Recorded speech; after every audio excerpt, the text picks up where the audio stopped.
Hey guys, I'm Iffy, one of your co-hosts. Thank you so much for tuning into the Get Paid to Live podcast, where we explore how to intentionally design a life where you live first and get paid second. Whether you're an entrepreneur, you work for someone else, or you're just curious about how to create your dream life, in these episodes you'll find the inspiration, the tips, and the motivation on how you can navigate that process through our honest reflections as new entrepreneurs. We have such a juicy episode today, and I can't wait to dive in. But before we do, we want to take a few minutes to tell you about a new end-to-end recording and podcasting platform that can help you find your dream audience and customers called Riverside. It has such a beginner-friendly interface, and it's super intuitive even from the first time that you go in. This way you can spend less time tinkering with fancy editing softwares and spend more time clarifying your message, what actually matters. It's powered by AI to cut out speech breaks, create clips automatically, and transcribe your videos. So no more manual captions. These are just a few of the many features. Personally, some of my favorites are the high quality recording features, the magic clips, the captioning, and the teleprompter screen that comes up when you're recording. We've used a high quality recording to host 2 international guests virtually, and it was so easy for them to join, set up. All they had to do was press a button and they were brought into the studio at the max quality for their computers and audio. You can even record up to 4K and adjust the audio pre or post production to make it sound like you're in a studio. I love using the chat features, the script, and the teleprompter to stay on top of discussion points. And it's not just for podcasters. If you want to edit long or short form video for Instagram, TikTok, or YouTube Shorts, or even host a live stream, it's got you covered. They have so many fun features to play around with. You can even add in customized branding and animate your captions so they move when you're speaking. And lastly, with the Magic Clips feature, we're able to make 10 plus pieces of content from one episode in literally just 1 second. I'm not kidding. You press a button and it creates these different pieces of content for you about the juiciest parts of your episode. So if you're ready to pull the trigger and get your content out there with a frictionless editor and recorder, be sure to use the code IFOMA, which is IFEOMA, to get 15% off your paid plans. And biggest of all, thank you so much to Riverside for sponsoring today's episode. Without further ado, let's get into today's conversation.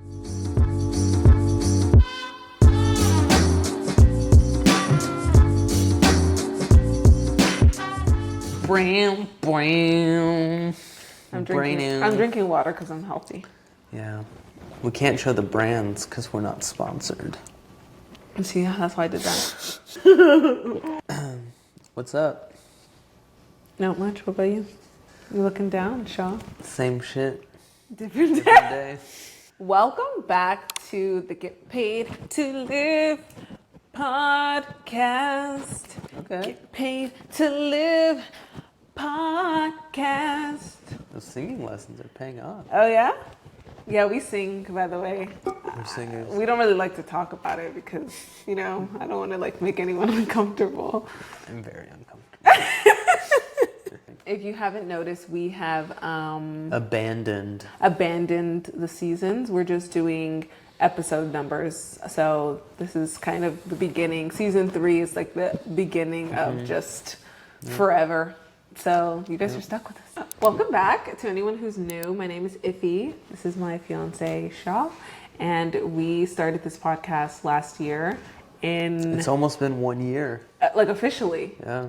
Wait. We started in October or November. October is when the first episode came out. We filmed in September, actually. All right. And it's August 31st right now. Yeah. So it's about to officially be 1 year of us having this podcast, which is like nuts. It's come a long way. It's come a long way. We didn't think much of it. But again, we just kind of like started. And I think that's what we try to encourage everybody to do. Just start your thing and you never know what could happen. Because now this podcast just seems like essential for our journey. Like it helps us break down everything we're learning in entrepreneurship. It's helpful, yeah. Building our careers, and it's really like a safe space. Yeah. Not everybody says that, but like it feels like a place where I can like let everything go. It's not my YouTube it's not my YouTube, it's not my TikTok, it's not my Instagram. Where you have a specific goal. Where there's like a specific thing. It's kind of like where I get to talk about everything in one. But it's that's helpful. Unstructured. Yeah, unstructured, but it's the most niche thing out of everything that I've done. So it's weird. I guess niches are. Yeah, they give you the freedom. Yeah. To explore. They this is the boundary, and then you can be creative within that. So I like it. I really like it. And we're really, like, the response, I think, is one of the most surprising things. For sure. Because we're just like, we're having these conversations anyway about entrepreneurship and business and our life goals and our big dreams. And we were like, I couldn't imagine not having somebody to talk to this about. So we're like, why don't we just record the conversation that we're having every weekend anyway?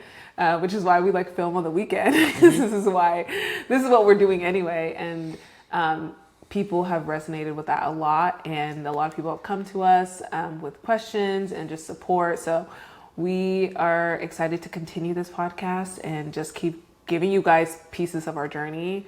That's actually like almost the number one reason I started my content, was to show people what it's really like. Yeah. And start from zero, because you always see people when they're done. Yeah.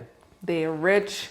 They have everything that they want. But you don't see the transition. Exactly. So it just seems like they're just a different type of person. Exactly. Yeah. It's easy to see them as something like unobtainable, like in a different category. I felt like this with weight loss, actually. This was the first time I experienced this, because I was overweight for most of my life, childhood. And you'd always see those like infomercials or whatever transition before after photos, people dropping 50 pounds, 100 pounds, like crazy transformations. Yeah. And for whatever reason in my mind, I'm like, oh, they're just a different type of, that's a different category. For whatever reason, it's not me. Yeah, like I didn't see the connection between that person's experience in my own life. Yeah. Until I like went through it, and I'm like, oh, like I could have done this the whole time. Right. Then I kind of understood, like I related to that, and now I can kind of generalize that idea. So like now it's easy to like look at Elon Musk and like think of him as like in a category of his own, but I'm like listening to his biography by Walter Isaacson, and it's, you know, it's like, okay, he's also human, you know, even though people will joke about how he's not human and like an alien from Mars or something. You can relate to that. People have always said you're like robotic. Yeah. But anyway, like anything that anyone else does, it shouldn't be like discouraging. It should actually be encouraging, because it's like there's nothing fundamentally different between them and me. Like we have the same biology, we're both human beings, we have the same hardware, we have the same raw materials. They've just figured out some software to put on, to, you know, to download. They've learned some software that allows them to do these things. So it's possible, you know, I just gotta figure out it is. No, that kind of made me think of something too. Like even I can like hear the rebuttal is like when people are like, well, people were born with more, or like they have more, or they had more privilege and access, which could totally be true and valid. But in that perspective, you were just saying like we're both human beings. Yep. That means, yes, some people might have a head start because of certain things. But the person, let's just say generational wealth, one person has an edge up, but the person in their family who achieved that money, they are human as well. And they also achieved something as a human being. And I think that you can use that to your own thing. Like even if somebody starts off with more access, more connections, more network, like more of a network, the person who got that in their family line or their network or whatever was also a human being. Yeah. So they have achieved the original person that made the money. Exactly. Yeah. So I just feel like there are a lot of layers to this, because one, just because someone got a head start doesn't mean they'll win the race. True. And a lot of times that's actually leads to complacency and, you know what I mean? Because life is such a long race. It's a marathon. It's a marathon. And actually, you see those rich kids, like they have all the privileges and all the access and all the opportunities, but adversity creates character. It creates like good mindsets. It creates the ability to learn. When you never have to learn in life, you don't develop that skill set. Yeah. Which is one of the most important things you need for other things, to fight up other to things. To be successful. To achieve other things in your life. Right. Yeah. And so, like, I think there's that sweet spot where you face a tremendous amount of adversity, but you also have sufficient opportunity to achieve the things that you want to achieve. And I think we're going to talk about this today in the success equation. The success equation is skills plus luck equals success. So skills are those things that you're able to learn, And then luck are the things that just, you're kind of born into or you're born with, like the head starts that you have in life. Like both are critical for success. If you're not that lucky, you can overcompensate with skills. If you're very lucky, then you don't need as much skills. But you can always kind of, you can always balance it out to get the outcomes that you're looking for. Totally. So we kind of got long-winded intro. Yeah, long-winded. I mean, we always have we had a 30-minute intro last time, I'm pretty sure. But anyway, from the original point, thank you for being here. This is what our podcast is about. And don't forget to subscribe and, stream on other platforms if you like that. We're on Apple, Spotify, Google's now not a thing anymore, I don't think. So we're on all the major ones, and tell your friends, share it with your friends if this is something you think they'll find interesting, because I think our number one goal is to make other entrepreneurs or help other entrepreneurs not feel so alone in this journey, who are doing it from scratch, who don't have that much. I mean, you have enough, but you also just don't know exactly what to do. If it helps just watching alongside us and building with us or whatever, we could just kind of be like virtual accountability partners. And if there's someone else in your life or someone else who needs that push, like they have their idea, they just need the push, like this, we could kind of create a community here to do that. So that's good. Well, tell us more about what you're up to, Iffy. What do you do? What am I up to? Lately, I have been doing 700 things, because that's another part of this journey, is like figuring it out. There's like a point in the journey where you're starting and you barely have anything. Like you're doing one thing that nobody asked for. So you have like no work, last year I wasn't even communicating with anyone. Like I was literally just talking to you. Like you were having calls, you were building your community. I didn't have a lot to work with. So I was just doing a bunch of random stuff, but it wasn't like a lot of like work that was due. Now I'm starting to like engage with more people. So I'm having meetings, I'm building product, I'm doing product research with people, having interviews. I'm also having to go back into freelance to supplement all of these ventures that I'm trying to do. And so I have clients now and, things like that. And so I think in the last episode, I was talking about how I realized that during my interview processes with clients, I was like, I'm selling myself so hard on what I can do. And I haven't really shown in the past that I can do it, but I know I'm like getting there. I know I'm like just at the brink of like building up a good or decent strategy for myself. And I know I can do that for others, which is what I'm selling to these clients. But all of that prompted me to be like, you can really sell something of your own. Like you have enough, because what I'm doing for clients is helping them, make content so that they can sell their products. Yeah, help with like marketing. Yeah, and stuff. Like it's all marketing helps a lot with sales. So that's kind of the whole point. And I've never really mastered the sales part. And I think it's because I never knew what to sell. I never knew what to make the product about. Right. I had an idea. I knew certain topics on my TikTok were trendy, or certain topics on my YouTube videos were trendy. But a recent video about how I quit my job and like how I knew to quit my job, that is starting to resonate with a lot of people. The comments are very like passionate and deep. And that really prompted me to be like, I'm going to make a product about this. And I think I can validate this idea because there's people literally telling me that this is a problem in their life. So the past 3 weeks has just been like a whirlwind of like, oh my God, I think this is a thing. Let me try this. Let me validate this. Right. I'm gonna start building this.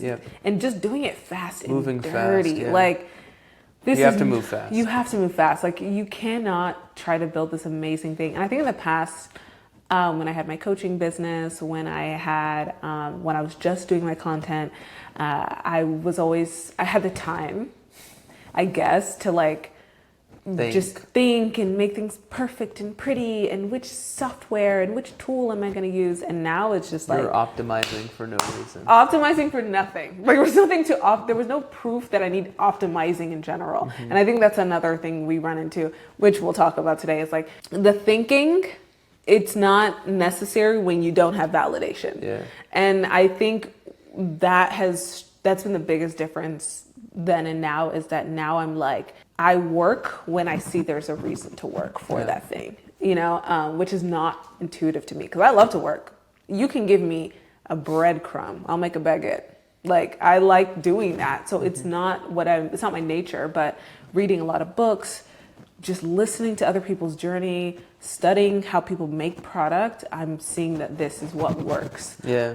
And that has, to our topic today, that has taken me from a wantrepreneur, I think, to hopefully an actual entrepreneur now, because I feel like I'm actually solving a problem as opposed to solving my own.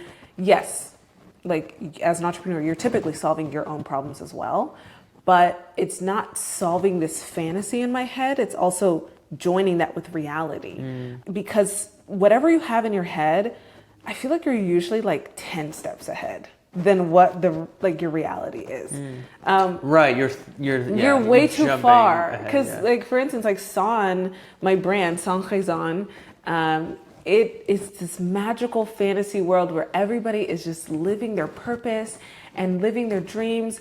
But like, that's very far ahead. Right. There's very few people who are actually doing that. I'm not even fully doing that. Right. So for me to try to bring that fantasy in this perfect Barbie world to reality right now, people are like, okay, what am I supposed to do with that? And I think that's how the brand has felt. I noticed that that gap where I'm like, I want people to be here and I know it's important to them, but that's not where they're at. Where they're at right now is I'm at a job I hate. That's where they're at. And if that's what I have to start with, that's what I'll start with, because that's what I can teach them. I've been through it. I know how to do that. I know how to get just one step ahead from that. And then we can be on the journey to the next step, the next step, and the next step. And as I keep getting to the next step, I can keep taking people with me. But usually whatever amazing product you have in your head, the prototype that's going to rock this world, it's usually a very ahead, and people are very simple. The world is very simple and basic. It's complicated, but it's also very basic. And that was something I had to learn a lot, because I was in this, like, how do I take them from this to this, like A to B, like very 0 to 100. And I don't think you can do that. I think you have to start with what is obvious. Right. You know? You got to start with taking them to 0 to 1 before you can take them to 0 to 100. Exactly. I mean, once you've done that a few times, been there, done that, then yes. But, you know, you got to calibrate to your current skill set and resources. Exactly. And I keep thinking about this concept of like the overlap. Like, how do I get to that point where what I'm passionate about, what I'm skilled at, what I'm interested in overlaps with what people need right now? Yeah. What is like the need in the market? And I'd always heard those big words, but like the product market fit, or the need, or like what, you know, whatever, the market. And I'm like, well, that's just for tech bros, because I don't get that. And like, I see these teenagers making $1 million on TikTok. So there must be another way out of this whole, like, these startup terms. But there's a lot of validity to them. Like, yes, you need to like see where the market's at. You can't just create things because you want to necessarily.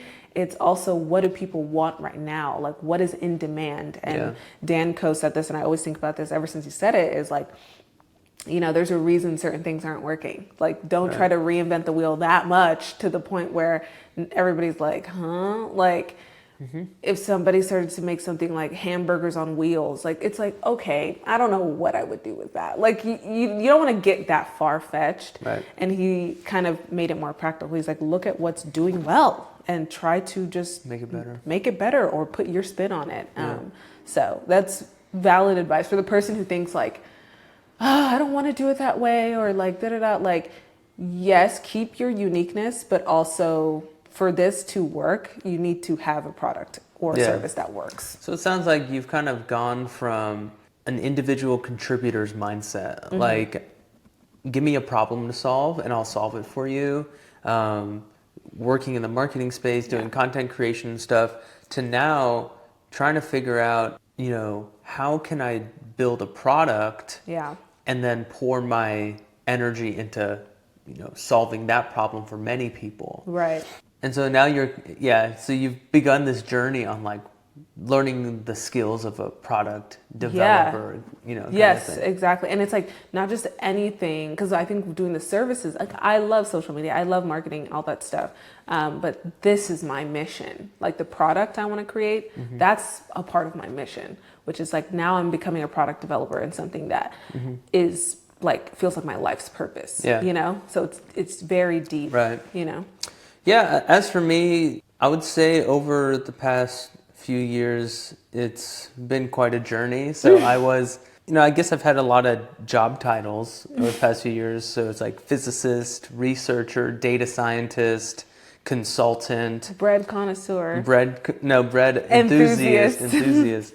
Now I've kind of landed on AI educator. So that's been making YouTube videos, writing articles, I was doing consulting calls, but I've really tried to pivot recently, like 2 weeks ago, into doing like custom AI trainings for companies. So that's been the focus recently, learning a lot of skills in selling that. So made a landing page for the first time, been doing outreach, trying to figure out the sales funnel, talking to a lot of customers, and also been exploring a B2C offer. So not an offer for businesses, but an offer to consumers, to customers. And I've been kind of talking to people, exploring different ideas, and just trying to figure it out, Yeah. It's definitely a process, and it's like a whole new skill set, different mindset of just like, oh, I need to, like, these are the requirements for the project. Like, this is what the stakeholder needs. Yeah. This is the specific problem. Write some code to, like, solve that problem, or, like, help them think through how to solve that problem. Instead, it's like, okay, what do people want? And people's needs, they don't necessarily know what they need. They just have, like, this fuzzy sense of, like, emotions or confusion or opinions, perspectives. Right. And the challenge is to like identify the gap in the market, be like, okay, why do people feel this? Why do people feel this way? Why do they see things like this? Yeah. And what can you provide them that helps solve, their problems or kind of resolve those negative emotions or the confusion? Yeah. Like I just like listening to that, I'm thinking from maybe a past version of myself who had this question, like, identifying that gap in the market. How do you do that? Yeah. Like, how does one identify it? Because it's so much harder done than said. Right. And I think this might be a nice segue into the topic of the podcast that we have yet to get into. We're never planning to get to the point. We just want to keep talking about different things except the point. Yeah. No, but I feel that people think they'll identify the gap from the armchair. You know what I mean? From sitting around and thinking about it. Yeah. But someone kind of used this terminology recently, that entrepreneurship is a contact sport. You know what I mean? Ooh, what does that mean? I don't know. But to me, it makes it sound like it's about action, not sitting on the sidelines thinking, not sitting on the sidelines drawing up plays, but actually being in the game and running plays and seeing what works, seeing what doesn't work. Yeah. You know what I mean? So you have to be out there and trying things. That's a perfect segue into what we're going to talk about today, which is a Wantrepreneur. And what that is, how do you get out of that? And how do you go into becoming a real entrepreneur? Wow. And I feel like I didn't even, to your point, we don't really use that term. Right. And I think that's not a coincidence because entrepreneurs don't know that they're entrepreneurs. Like, I think when I discovered the term, I don't remember where I first heard it. I was like, whoa, that's me. And I think you think you're an entrepreneur, which by the way is completely fine. I think you should totally think of yourself as an entrepreneur in the beginning, even if you don't have anything tangible. I think it's more of like a manifestation, fake it till you make it kind of thing. So I think that's good. But there's a point, I think, in the journey when bills need to be paid and you're getting tired and desperate and hungry that you need to start thinking like a real entrepreneur, and stop messing around with things that don't work. So I want to talk about we want to talk about what that is, so you can kind of identify if that's you or not, and then talk about how to fix it and how to make the transition into real entrepreneurship where you have skin in the game, you are creating results, even if it's small, and you're, hopefully getting an outcome that you wanted, So what is a wantrepreneur? I want to read some of these definitions that I found, because I think it's kind of like it's not a real word. It's not a real word, obviously. It's just something people have said, but we all have a common understanding of what it means. So when I looked it up, there's actually like a wantrepreneur syndrome. That's how they're defining it. This is from owner.co. A wantrepreneur is somebody who aspires to be an entrepreneur but never becomes one because they never do anything about it. Which I think that's what most people think of when they never do anything. You just never take action. You never do anything serious. It's like it's like all want. Desire in your head, thinking, not a lot of doing. Another one that I found from Entrepreneurs Collective, sounds legit. You like the name? I like the name. As the name suggests, a wantrepreneur aspires to own their own business and become an entrepreneur. However, these individuals love to talk about their great business idea, but the bragging often doesn't turn into action. Very similar to the last one. Just a lot of talk, no walk. Wow. And then this one was a little spicy. Hot take. This one was from Good MBA Guide. They said basically, very casual, basically, a wantrepreneur is someone that commits time, money, and resources towards all the aspects of starting a business, except for actually starting the business. For example, this could mean designing a killer website, having a stack of slick business cards printed, and developing a year-long social media marketing strategy, yet without having developed a viable product or service. Wow. That's a bit stronger than the other ones. It is stronger, and I do think, ironically, the first two definitions and this definition, we're going to hit on both types. Because I feel like there are types of wantrepreneurs. There's a type of wantrepreneur who, no action, but they're talking. Every time you get together, they're talking about what they want to do, never does anything about it. And then there's the wantrepreneur they're doing stuff like this, definition I just read. They're not making any money. It's just not making any money. And it's just kind of like the expensive hobby issue. And I feel like... Yeah. And I feel like it's gray because I would agree with the first two. That it's more talk than actual walk. Right. It's kind of hard to call someone a wantrepreneur. Like, I feel like if someone is doing, but they just haven't, they're making some money, but they're not making like enough money to call it like a viable business or viable product or service. Like, it's not entirely clear what that means. Right. I feel like that's kind of a gray area between wantrepreneur and entrepreneur. Okay. I can see that. Because, if you're putting in the work, you're doing the reps, you just haven't learned enough yet. Yeah. Like, you're on the journey. You're headed there, but you're not there yet. And that's... You just haven't gotten to the place where, you're making more than you made at a full-time job or something. Well, that's hold on. That's an entrepreneur. That's just kind of like I feel like you're in the starving artist zone where you're just on the struggle bus a little bit. Right. But you're still an entrepreneur. If you're if you're making money, you're just not making enough money. I think you're definitely an entrepreneur, because there's so many entrepreneurs who are not making nearly past their expenses. I think, at least what I'm getting from this definition, is you are kind of doing everything outside of the actual selling. Oh, I see what you're saying. Do you know what I mean? Like, so you're like coming up with your name, your logo, branding, logo. Yeah. It's all the stuff. It's not the meat of the it. Product. Or the product or like service. There's no talk about product or service. It's all the peripheral stuff. Yeah, I can see like that as well. It's like the outside look, like, oh, I have a business, or this thing is going, but it's not generating anything.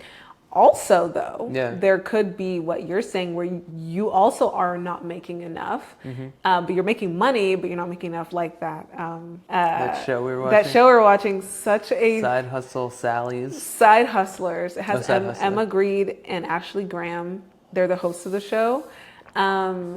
Two successful entrepreneur business women, and they help people who have side hustles. It's kind of like a Shark Tank, but more hands-on. Yeah, they more like reality. They invest show. in your side hustle so it can be your full-time thing, right? And there's a couple of them on there who, even though they had businesses and they were making money technically, they had just been in that stretch for a long time. So like they were doing it for like 7 years and they were just not like profiting. They were losing money. So I would call them entrepreneurs, but they're obviously stuck. There's something missing, and it's probably not 100 things that are missing. It's probably like one or two very simple things that they have to fix about their business or about their mindset that will allow them to become profitable. Yeah. And it was so funny because one of the ladies, one of the hosts, I don't know, Emma? I don't know which one, but they're like, they're never gonna be successful. They need to quit right now. I was like, damn. No, but that's good because sometimes you need to like replace stuff. You need to let it die. Yeah, and in start a way over. And start over Yeah, again. for sure. I agree. I think those are still entrepreneurs, even if they're stuck. Yeah. Those are entrepreneurs. Even if you're not, like making more than or breaking even, still an entrepreneur. Yeah. But I think because you're doing stuff. selling stuff. You're selling things. You're making things happen. If you are still in that, like you have your website's looking great, like I was saying, you have your business cards, you have your pages up, but you're not actually delivering a product or service or selling anything. Yeah. I think that's just an expensive hobby. Yeah, I see that. Yeah. So those are just some like. It was interesting to see the definition, but... And then if you have a definition of entrepreneur, drop it in the comments below. Very curious because this is obviously just a colloquial term, you know. Okay, here's one thing I want to mention too. Like, I don't think it's a bad thing to be an entrepreneur. I think it's better than nothing. I just think there's a point where you need to... Make the transition, right? You know, because you don't want to be a lifelong entrepreneur. Yeah, you don't want... That's not the goal. You don't want to just like, I want to be an entrepreneur. No. I definitely felt like up until like literally a few weeks ago, entrepreneur. Even though you were making money, you were freelancing, you were doing stuff. In freelance, yes. But back to our whole like game analogy, I feel like that was a different game.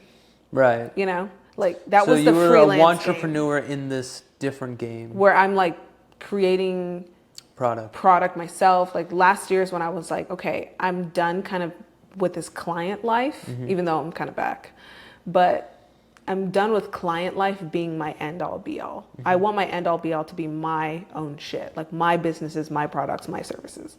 And so that's where I thought consulting would be the beginning of that.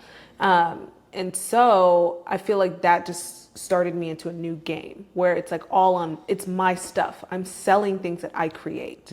And so in that sense, I still really felt like an entrepreneur up until a few weeks ago because to me, I had never found the overlap between what I was super passionate about and what I wanted to do and what people needed. And this quitting the job thing has given me a little bit of this overlap where I'm like, okay, there's a need for this and I have the skills or have enough to create something that could help with this. Because even with my consulting for content, I had the skills and stuff to help people, I think, but there didn't seem to be a high need for that type of consulting. Or you didn't know how to package it. I didn't know how to package it. I didn't know how to sell it. I didn't whatever. And ironically, now that's happening more than back then. Whatever.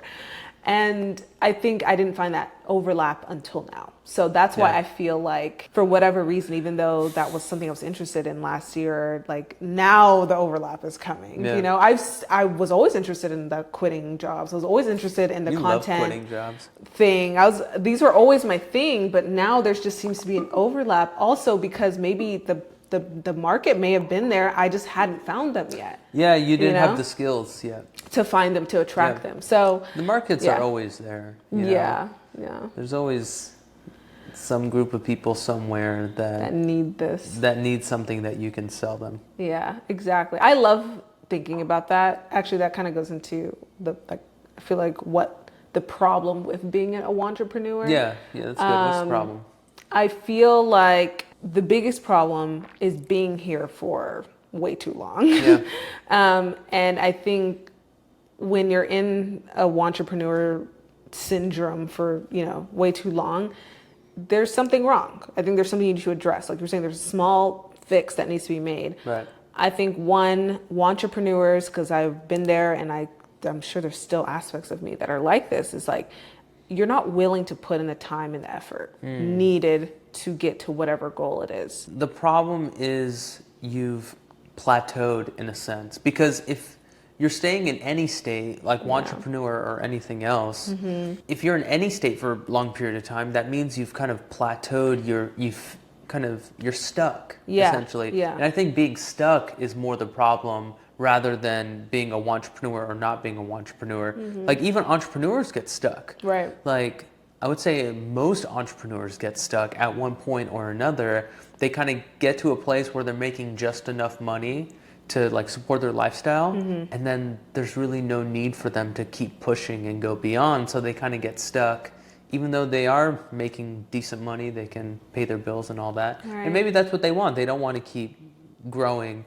But I do find that that's the real problem, kind of getting, basically not growing. Yeah. Because, I mean, that's what life does. Any form of life, it grows. And if it's not growing, it's dying. Yeah. Like you look at a tree, for example. I think I may have made this analogy in a previous episode. Yeah. But trees are, like a tree is life.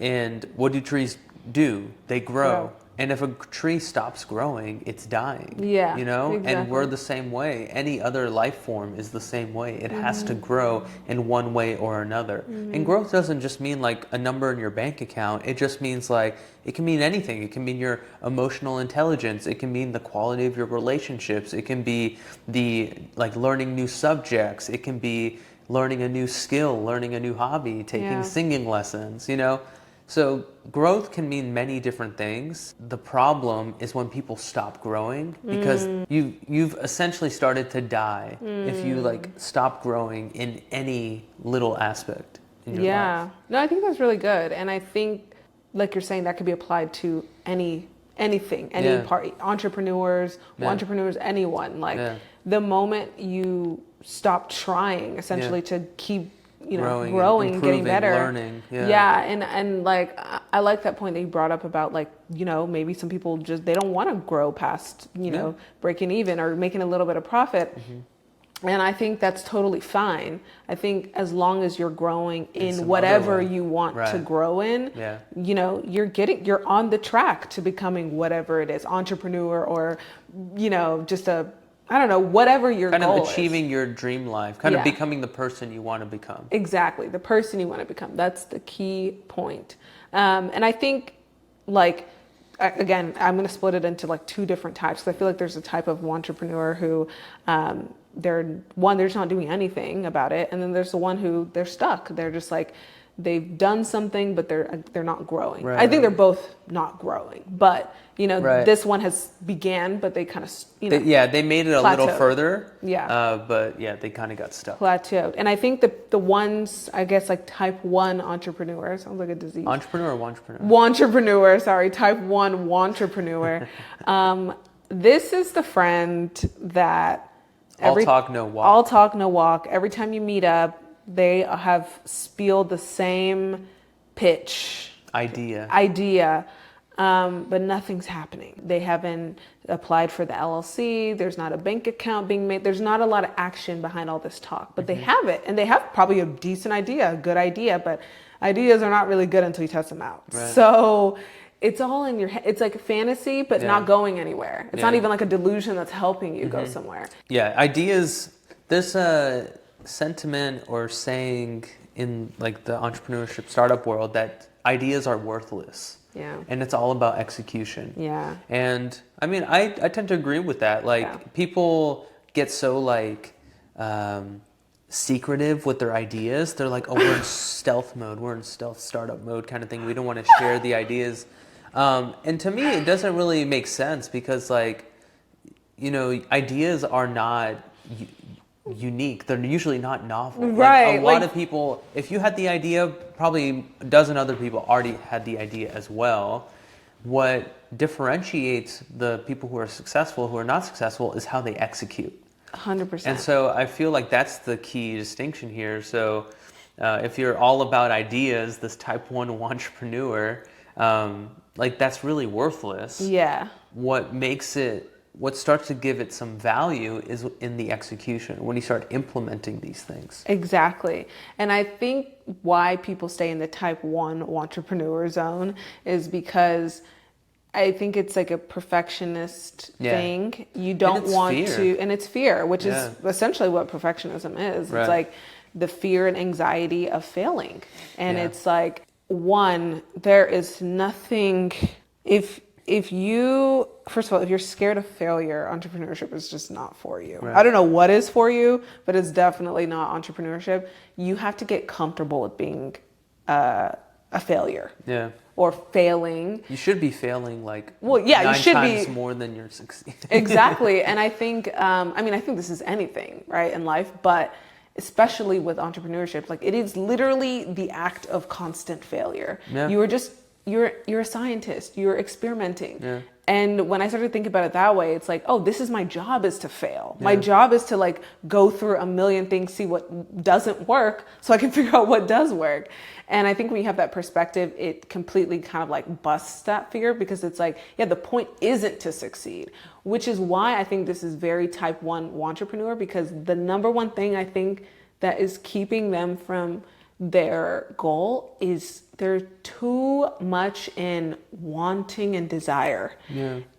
Desire is literally the act of practicing lack. You know, it's like you're literally just pretending. You're like meditating on the things that you don't have. That you don't have. Yeah.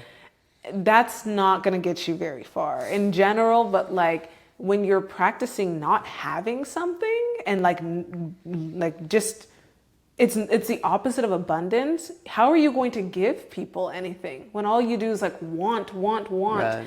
I was in this period for so long. It's like, I know I can do this. I want this outcome. And I would look at other people who had the outcome. I want this amount of followers. I want this amount of money. I see, like, there's no difference between me and them. Yeah. Why can't I have it? Right. True. They're just getting to work. They're not sitting there wanting and wishing, scrolling and desiring, because when you are in that zone, like I was, like, oh, I have this. Why can't I have this?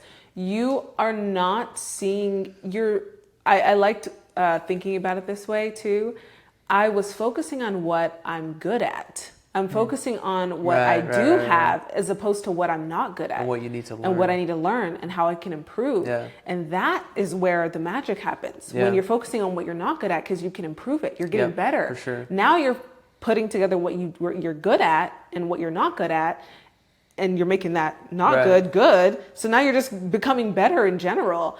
And I think that wanting, it will be the death of you, because you're not getting better at anything. Yeah. And like, to your point, it's just a la land where, oh, my ideas are so great, but you're not testing anything out. So you're not finding the issues with it or solving that. And I feel like this kind of hits on a key point and the key problem with talking more than walking, kind of thinking more than doing, which is, we all only have a finite amount of energy and attention we can use every single day. Right. And if you're spending all your energy on thinking and desiring and looking at other people, you have no energy left over for building, for executing, for the things that actually matter and generate value and make progress. Yeah, no, it's so true. Like, this move in silence movement, it can be very tricky, because there is a part of you that wants to, like, oh yeah, my ideas are good, they're great, whatever. But it should be less about you. It's not about you. Like, entrepreneurship, serving people is not about you. And I think that's where this type 1 becomes dangerous. Entrepreneurship becomes dangerous, is because it's me. I want. I want this, I want that. No one cares. No one cares what you want. They care what they want. Yeah, exactly. You know what I mean? Like, you're here watching this because it helps you, not because this is supposed to, it does help me too. But, I think when you flip the script, how can I serve the people that are like me, through what I've been through what has helped me, how can I give back? You achieve more of those things that you want than you think. And the people who are doing that and achieving those things, they are putting their life to work. They don't have time to sit here and want. And I've actually started to notice this, because I was a huge desire, wish, wanter. And I don't think there's anything bad about that. It's just knowing how to manage it. Too much of anything, of course, is not great.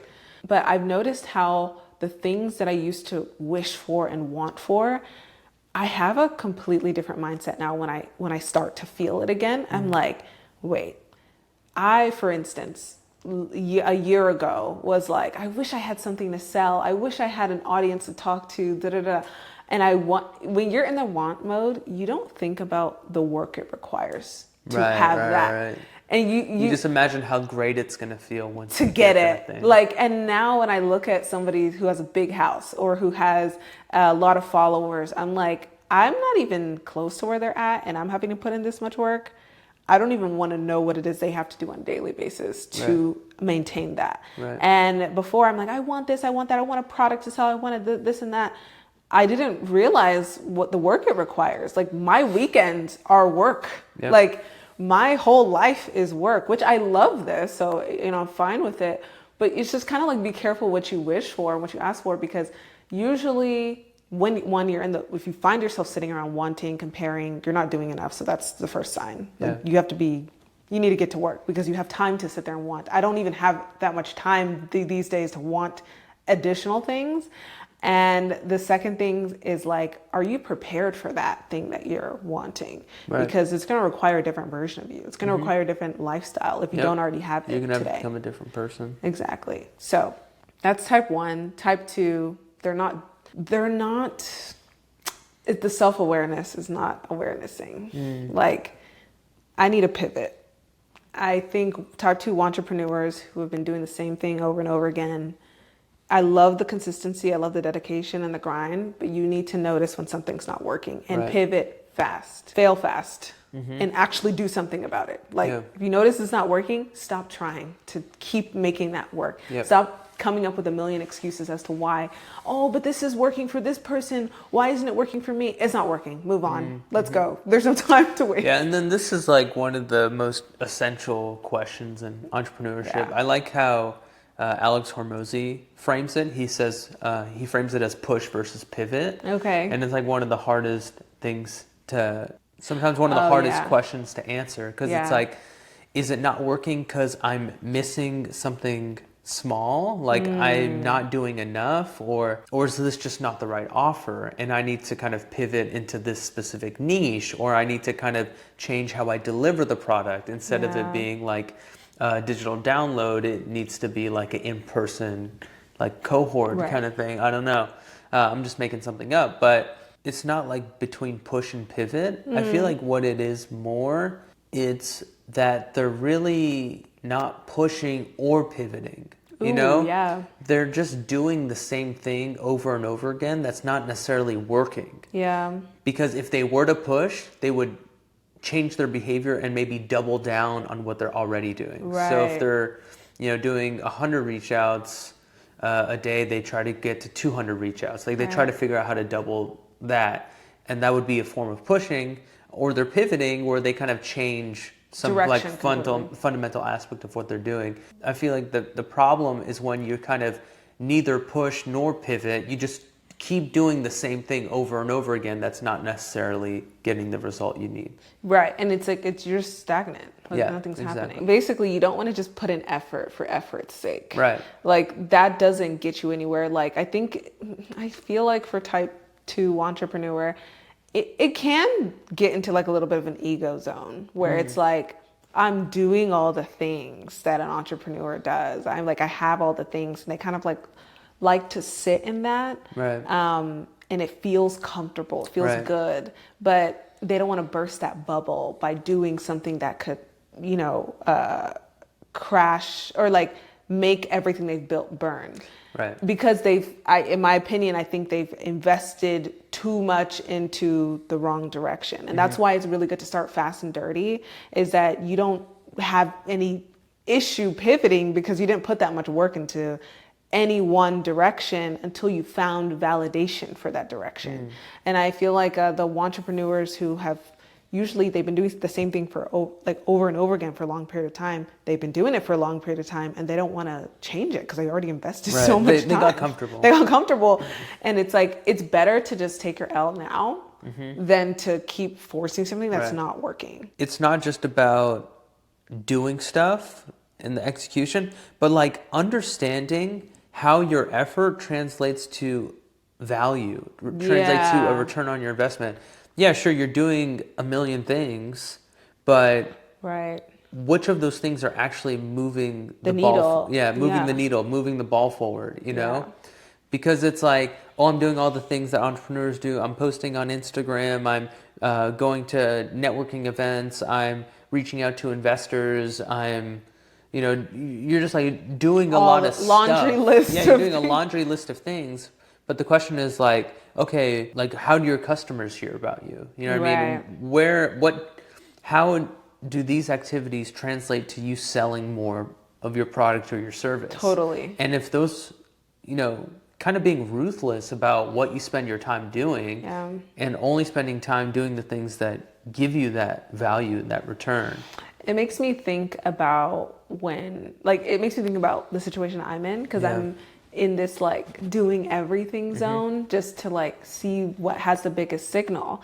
And I feel like finally I'm starting to see which ones have bigger signal than most. And I think I'm gonna have to get to that point in my journey where I'm like, okay, this is gonna be one of the many times I'm gonna have to do this, but like what is worth my time, you know, from here on out. I do think I still have a little bit more of exploring to do, but when you like leave something and then you like get into the exploration zone, you're usually doing 500 million things. Right. And then there's going to be a point where you need to focus and put your energy somewhere that brings the most, you know, value, return on investment. And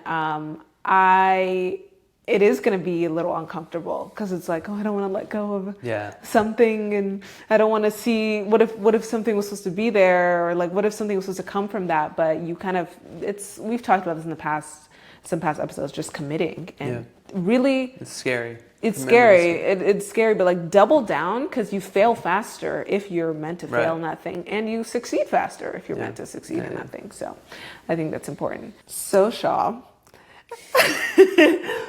You've diagnosed the entrepreneurs. What is their medicine?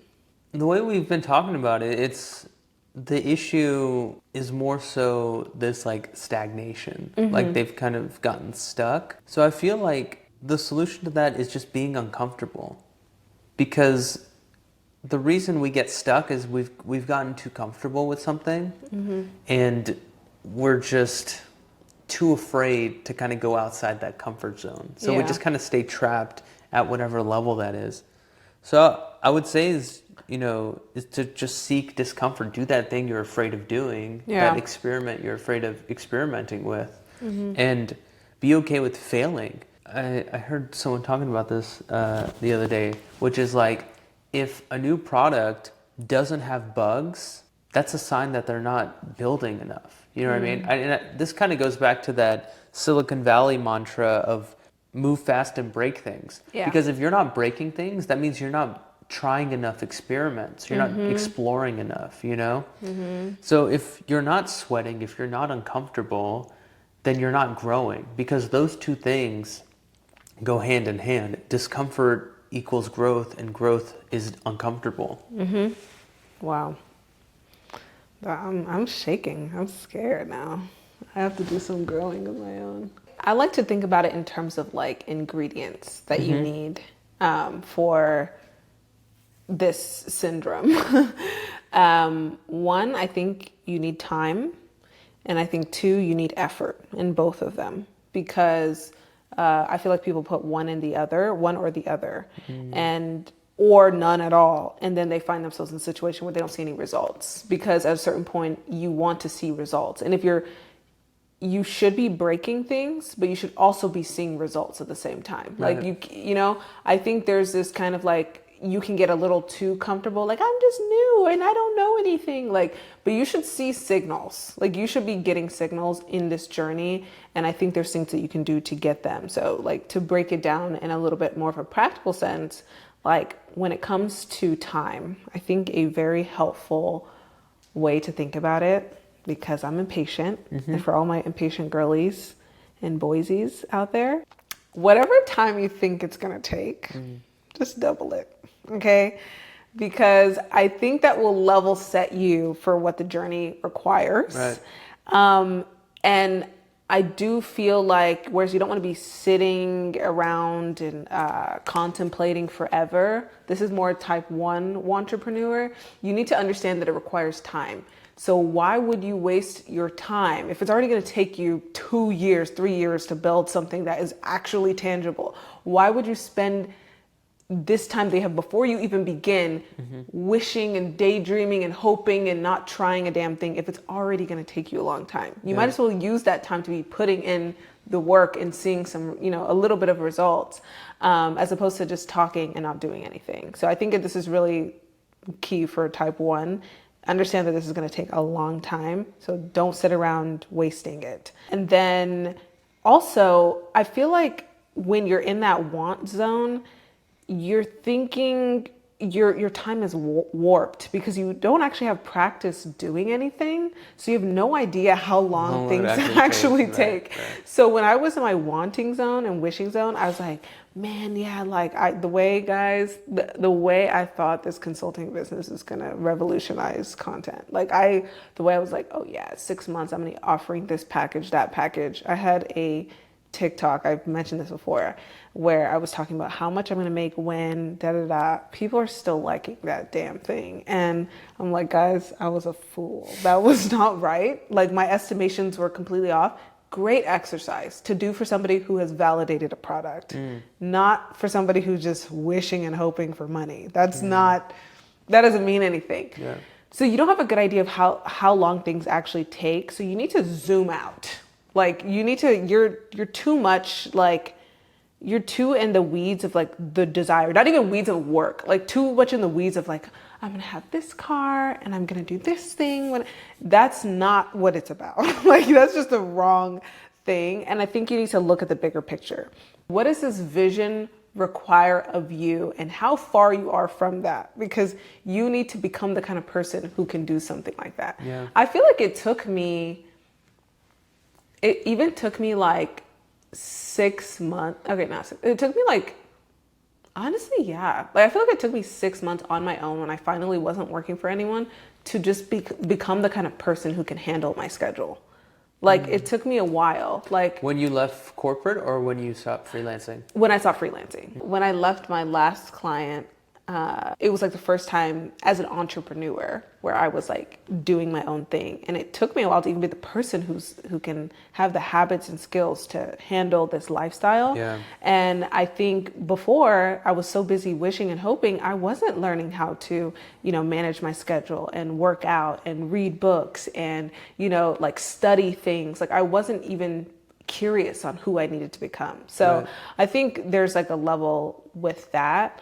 And I wanted to talk about the success equation a little bit more about this, because I like how you put it for a LinkedIn post, but I think this really like solidifies what is required time-wise. Yeah, for sure. So there's a famous equation for success. Oh, it's already a thing. Yeah. So okay. I first saw it from Daniel Kahneman, but I'm sure it's elsewhere as well. But the equation is skills plus luck equals success. So that's like the well-known success equation. And so recently I had this LinkedIn post where I reformulated it like for myself these days, which is skills come from reps over time. So reps are like practicing the thing, doing the thing you want to get good at, and doing it over a long period of time, just so you can really internalize and develop that skill. The second part of the equation is luck. But luck also comes from reps and time. Because when we talk about luck, it's really like the overnight success that took them 10 years to become overnight success. It's like, yeah, they're lucky, but they've been doing the work. They've been putting the reps in, and they've been doing it for a very long period of time. Yeah. It's unreasonable for them to not get lucky eventually. It's like a statistical inevitability at a certain point. And so really skills and luck really just translate to reps and time. And so if you plug in reps and time for skills and luck, you just get reps plus time times 2 equals success. So that's kind of like how I'm thinking about it right now. Yeah. It's just, okay, how many reps do I think this will take? How much time do I think it'll take? Let me double that, do that, and that's what's going to lead to my success. Yeah. No, I like that. I think it's a realistic approach to goal setting, like starting this new venture, because a lot of times when you're, yes, as a entrepreneur, you're not an entrepreneur. So you haven't really been doing the things it takes. If you want to see if this is for you or not, I would say kind of put it into that equation and see if like, okay, am I down to do something? Yeah. Like and what's that. funny is last year around in Q4, 2023 Q4, I made a video how I'm going to make 10 grand a month in 90 days, or I have 90 days to make 10 grand a month or something like that. And it's been almost a year now, and I still haven't had a 10K month yet. So sometimes funny. it's even more maybe sometimes it's even more than 2x. But I hope that I can make a video soon where I actually have my first 10K month as a full-time entrepreneur. Yeah. And then I can kind of talk about how it took so much longer. Talk about the difference between your theory expectation and reality. Expectation and reality. I think that'll be a good meditation. Yeah, I feel like that's really good too, because I think I had bonkers forecasting when it came to like how much I was going to make, because I thought it was like freelance. I was like, I'm going to make this much and that much, and like I just did not have a good idea of what it would take. And now I have a little bit more of like a sober take on like, okay, especially when it comes to products, like that's a whole different thing. Like you learn, like now that we're actually in it, you learn the difference between all of these things, like selling services, selling products, also like services that are not already created. They're like services you're creating from scratch. These are completely different things, and how you sell them and how much time they take, completely different things. And you don't know that, of course, until you start. Yeah. And I think because I thought it was going to be this way, I trialed and errored with that, like creating my own services. I trialed and errored with creating my own product. I trialed and, now I'm kind of trialing creating services that I've been had, that I'm creating from scratch. Like it's all over the place, but I think all of it is important to know, because of course when you are an entrepreneur, you're gonna have to try also a bunch of different things, or you might want to pivot later. And having a reference on how long it took, like just having a reference in general. Like I've made a product before, maybe I want to make a product for something else. Now I know how to do it. It's very helpful. So it's not waste. It's not wasted effort. It's not wasted time either. You're learning things that you'll need in the process, like forever. And then I also want to talk about effort. Effort in general, yes, but not also effort for just the sake of effort. Exactly. So when you're putting in the effort, like stop thinking about the end results or outcomes just for a sec. Like you kind of need to come to this like process, like falling in love with the process. I think that makes effort so much easier. On a day-to-day, I'm not thinking about the handbags I want to buy and the clothes I want to wear. Like it's going to get old very fast, and it's going to make you want to quit fast, because you're going to be like, I'm so freaking far from that. I don't even want to continue this journey. So think about the effort in terms of like, am I becoming the person I want to be? Am I growing in this area? Did I improve from yesterday? I think that kind of approach to the little reps you're putting in every single day, it'll get you through the week, which gets you through the month, which gets you through the year. Like, and that's why we do quarterly goals, because we're able to kind of see our effort in these like bite-sized pieces. But I think key thing here for effort is growth mindset. For me, that rocked my world. What's a growth mindset? Growth mindset is knowing that anything can be learned and that anything can be improved on. Yeah. I'm pretty sure there's like a more formal definition, but that's what I take away from it, is that it's possible to get better. That's it. Like, that's it. Yeah. All you need to know is that it's possible to get better, because you will suck like at a lot of things. Yeah, most things. Like, you're probably good at a decent amount of things too, but when you're doing entrepreneurship, this is the real world. This is you having to do everything: accounting, taxes, and marketing and sales and everything. So you're going to be bad at a lot of it. As long as you know that you can improve, that's all that matters, because that's what's going to hold down the fort when you're having a rough time. Is that I've already put in 12, 24, 50 reps into this thing. So by the time I get to 100 reps, I'm going to be a different version of myself. Yeah. That's all you need to know, because on a day-to-day, it's going to feel like nothing's happening. It's going to feel like everything's the same.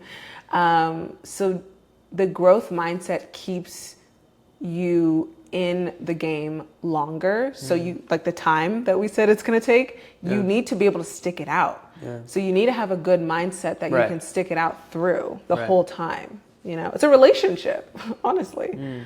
Think about it in terms of like relationships with your friends or your family or whatever. Yeah, if you looked at any point in time, there could have been conflict, there could have been issues, you felt like it was never going to work, but if there are relationships you still have to this day, you stuck it out, and maybe y'all are a different version of yourself. Maybe things have changed, maybe something else came up. So like, you need to have that long game attitude with your business or your dream life or your end goal. I feel like growth mindset is like, it's so essential for entrepreneurship, because because growth is essential for entrepreneurship. If you had the skills and the knowledge necessary to achieve your dream outcome, to build your dream business, or to make that impact that you want to have, if you already had the skills and knowledge to do that, you'd already have done it. You know what I mean? The fact that you haven't done the thing you're setting out to do is a sign that you need to grow. And if you have this belief that you either got it or you don't, you either have the skills or you don't, you have the knowledge or you don't, you're either born with it or you're not born with it, how can you have any chance of growing and developing if you feel like it's like something predetermined at birth? You know what I mean? Because predetermined by circumstance. All you're going to be doing your whole entrepreneurship journey is trying to confirm that that's true or not. That's what you do when you're in a fixed mindset. You're just basically, if you've decided that there's some people who are good at this and there's some people who are not, and you feel deep down that you're not, you're just going to be trying to prove the entire time that you're not good at it. And anytime something goes wrong, see, I'm not good at it. See, it's not meant to be. And I genuinely had this belief, I'm just not going to, I'm not meant to be somebody who has a big following or who creates good content or who has an audience.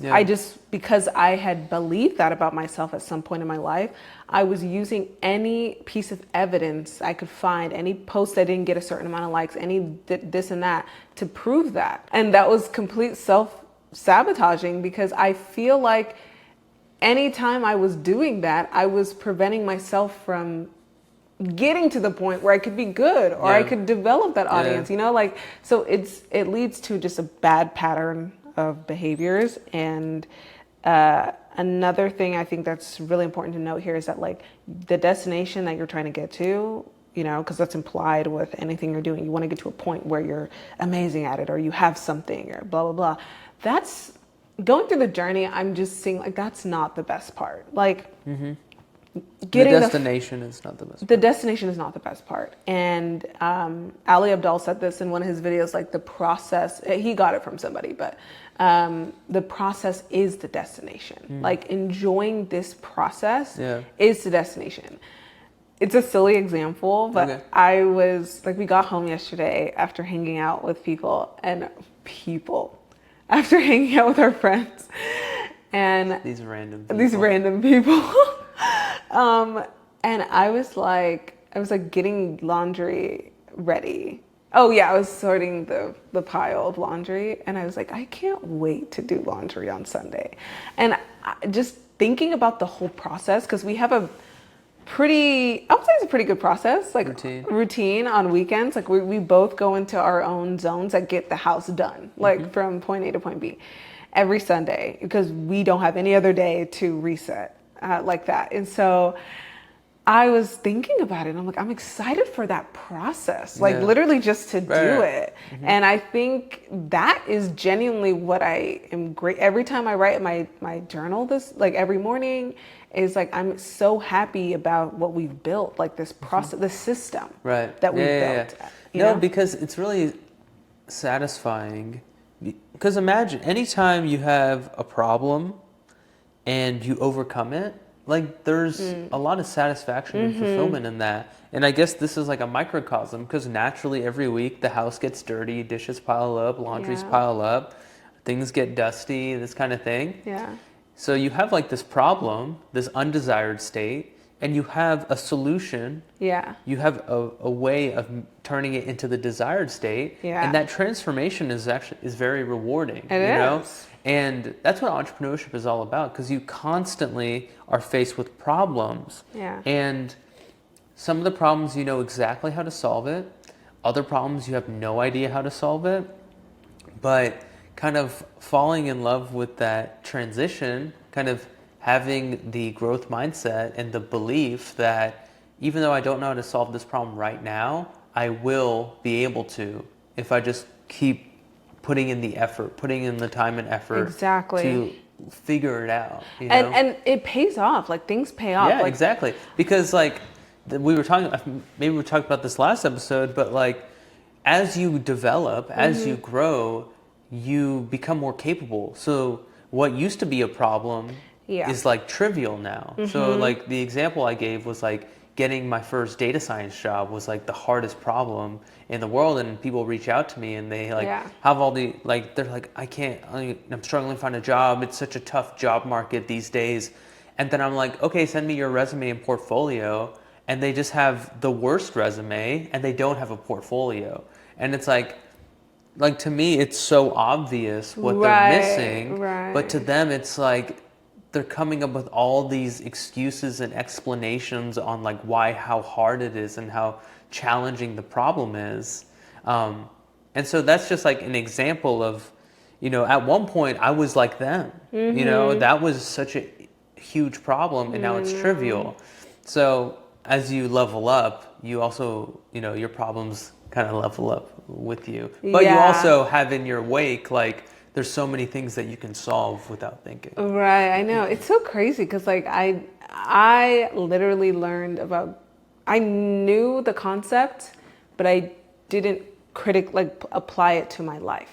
I didn't think about it in a deep practice. way. Yeah, and I really thought, I was like, yeah, I have growth mindset. No, she did not. She did not. She was a fixed bitch.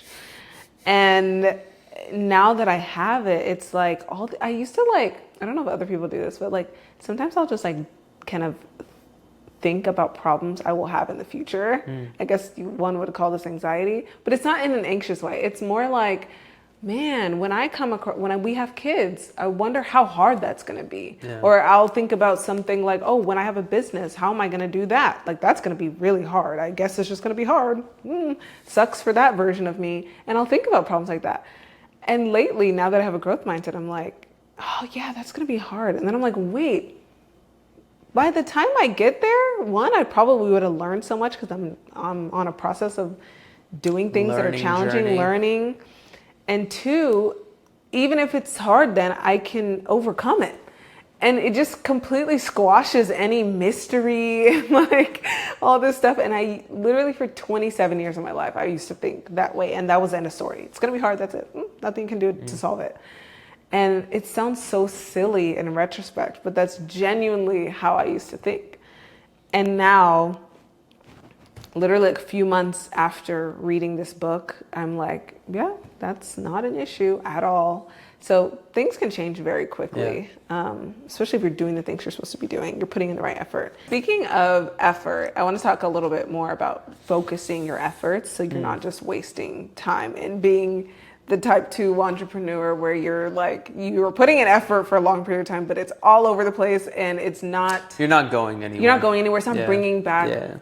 You return on investment, it's not giving you value, it's not giving people that much value, or it's not reaching that many people to give that many people value. So how can one combat that?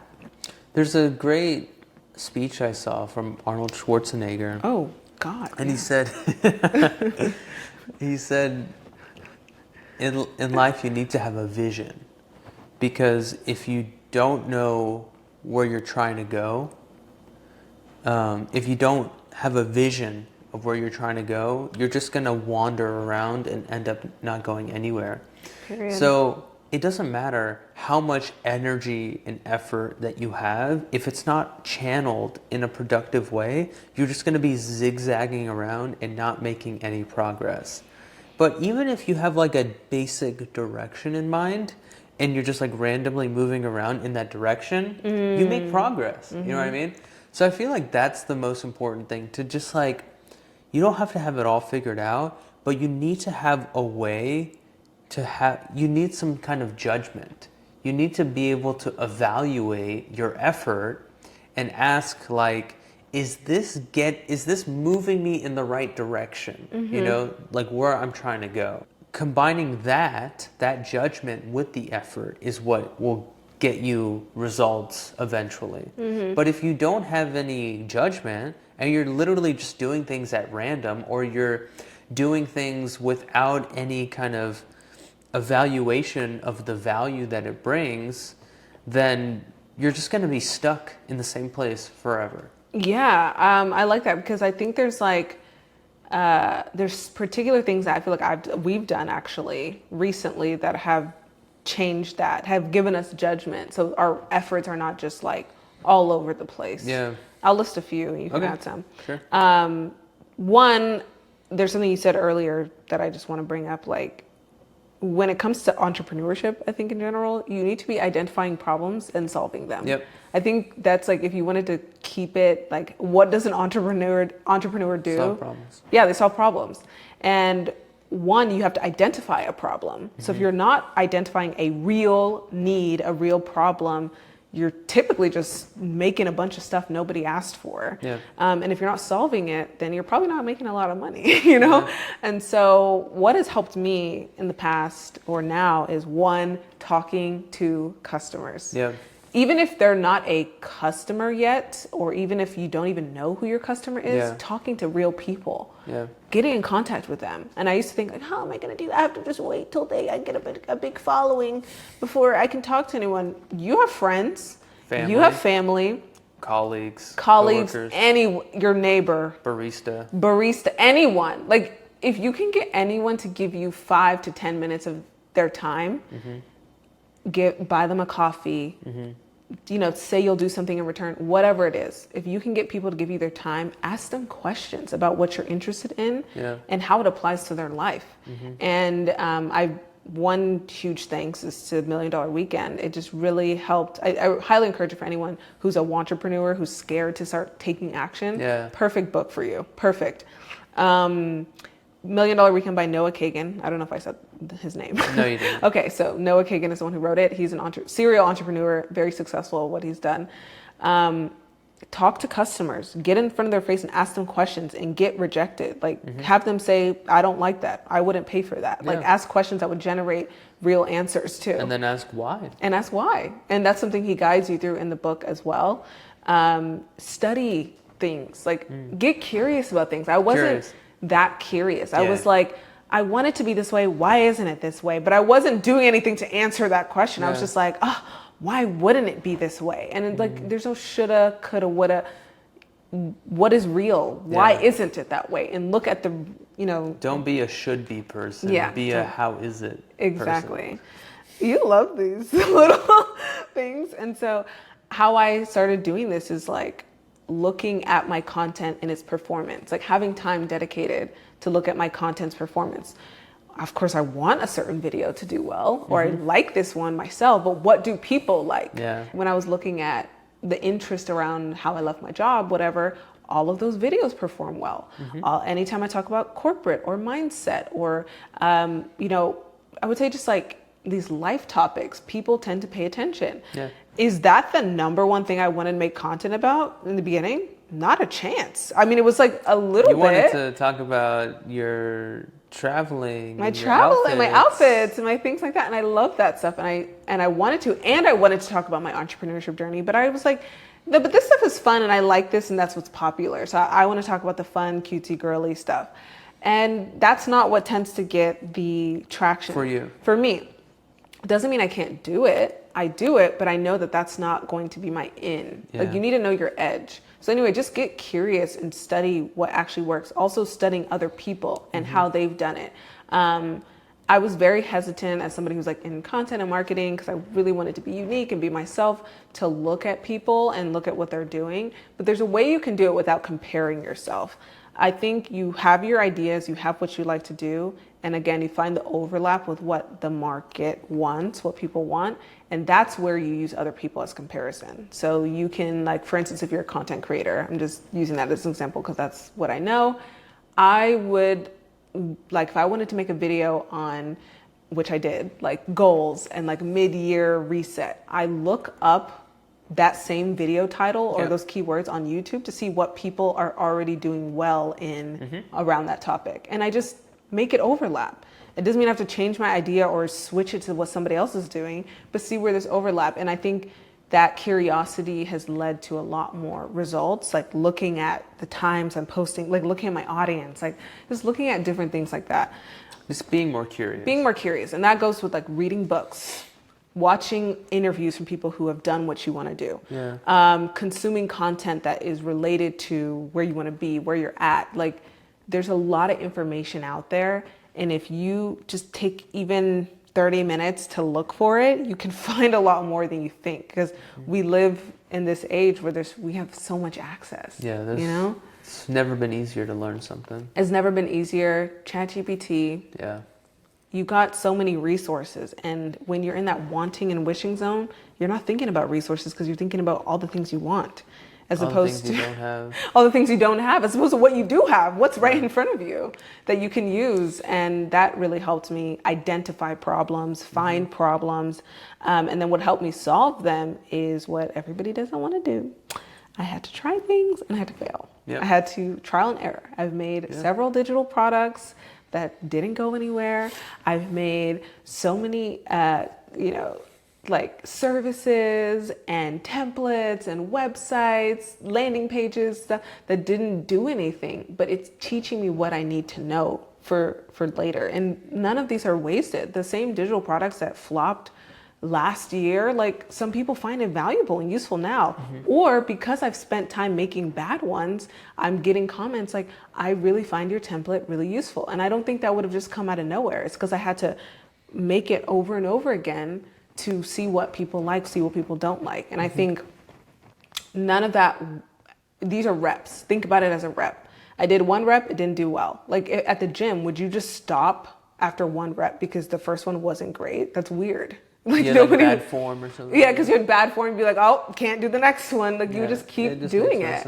Yeah, and so trial and error. We like to make content about everything we do. I just feel like it's such a multi-kill. Like, it solves. I think it's the best way for people who don't exactly know how to solve the problem, but I feel like humans crave, out of everything, connection. And if you really break it down, most problems entrepreneurs are solving is that, like, connecting piece between, I'm a human being with this problem, you're a human being with this problem.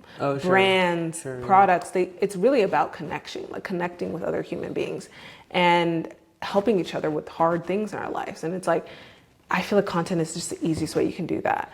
Whether you're writing a blog about something that you know, even if you don't have a product yet, like, that's kind of how I discovered this was an issue. Is just talking about my experience. I didn't have a solution.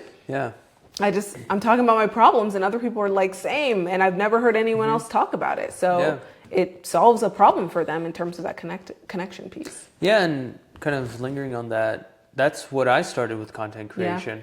I was making content that would have been helpful to a past version of myself. So I was making like technical content around data science and AI, and just kind of doing that over time.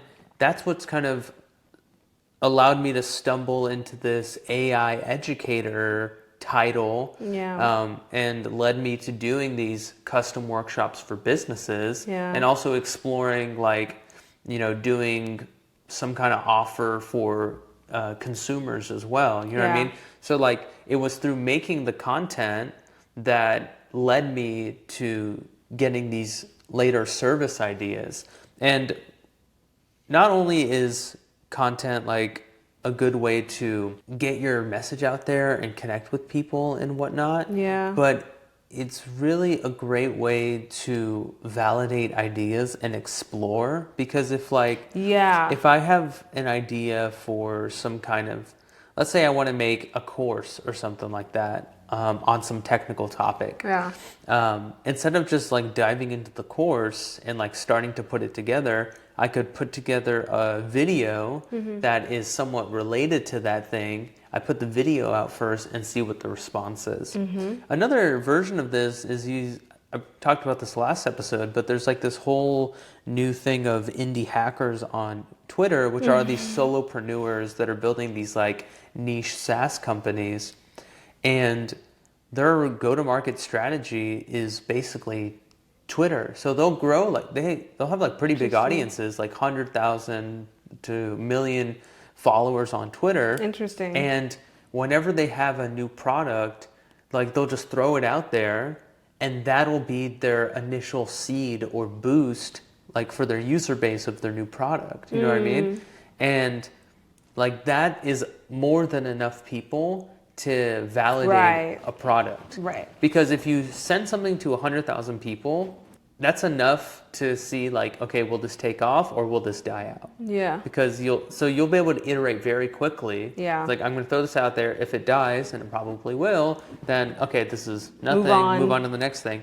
But if I launch something and boom, people are adopting it and it's growing, then you're onto something. So it helps with that validation process. Yeah, it's really interesting. I feel like those are people who are really maximizing what the resources we have in this day and age. Yeah, for sure. Because like I'm sure the past entrepreneurs would have loved to have that kind of access, just build a following. It's not saying that it's easy. It's just there's easier things you have in any moment in time. And so it made me think of what you just said. Like, if this is already going to take a long time, you might as well be trying to focus your efforts in directions that make the most sense for you right now, as opposed to things that don't. Like, I feel like use what you got. Use what you have, because you're never going to know the perfect thing to maximize all of your efforts, right? But you have a better idea than you know the general direction. Like,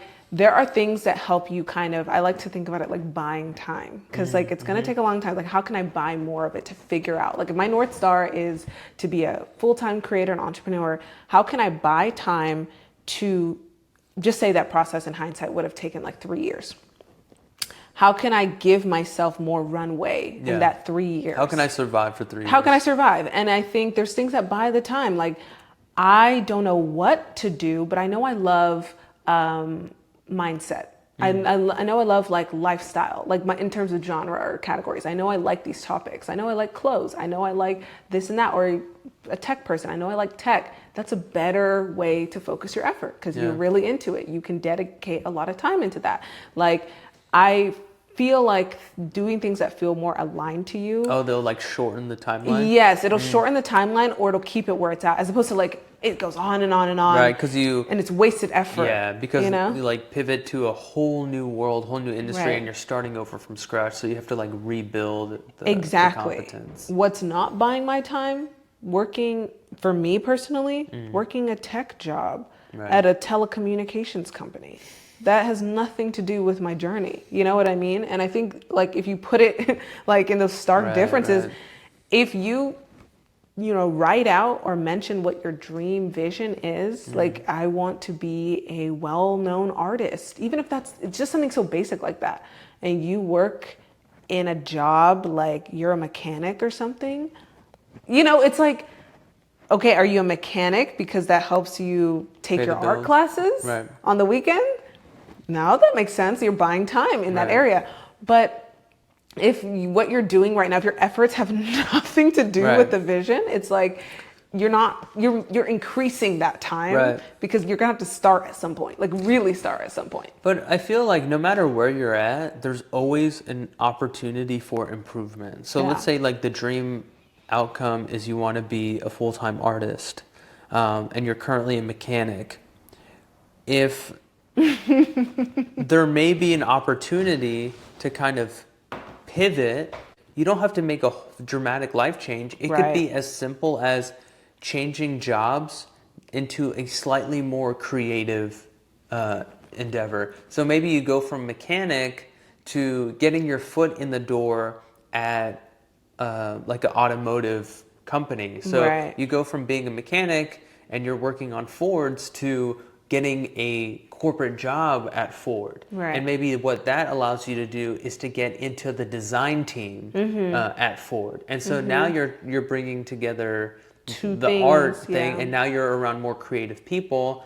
And then maybe you can start leveraging that to doing some like side gigs on, you know, doing design work or something like that. Exactly, because you have more of a balanced schedule, you know, things like that. And then, you know, no matter what, like if you know where you're trying to go, you can more easily chart the course because you can always compare where am I at right now and where do I want to be?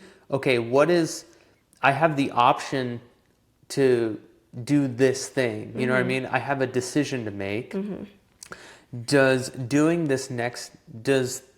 this thing that I'm thinking about doing, does it move me closer to where I want to go, or does it move me in some random direction that's, you know, not really related? So as long as you've kind of had that vision, like what, you know, Arnold Schwarzenegger was saying, is that you can make that call, you can make that judgment call of, this is moving me closer to where I want to go. Yeah, no, I love that. And then I think like even in a general sense, it's like for the Wantrepreneur who's just always talking about the idea like over and over, but they're not taking any action. Like, does that help you get closer to your vision, or even the vision that you keep talking about? You continuously repeating it to the same person who has no resources to help you or whatever, does that help you to your get to your vision? No. So like that procrastination, that whatever, it's not going anywhere. You just kind of start to think, like if you were to write out your efforts and what they are on a weekly basis, like which ones are helping you and which ones are not, you know? Or maybe you don't even have any efforts that you're making. I don't know. So it's interesting to think about, but I think, That's it. That's it. So yeah, let us know what you guys think about this whole Wantrepreneur to entrepreneur pipeline, like how it's looked for you maybe, or like what it's been like for you. Do you feel like one? Do you not feel like one? Why? Very interested to see. How can people get out of it? How can people get out of it? If you have recommendations, if you were in this situation and you're out now, like what do you suggest? So it's good. Yeah, we'll talk about it in the comments and we'll see you guys next week. Bye.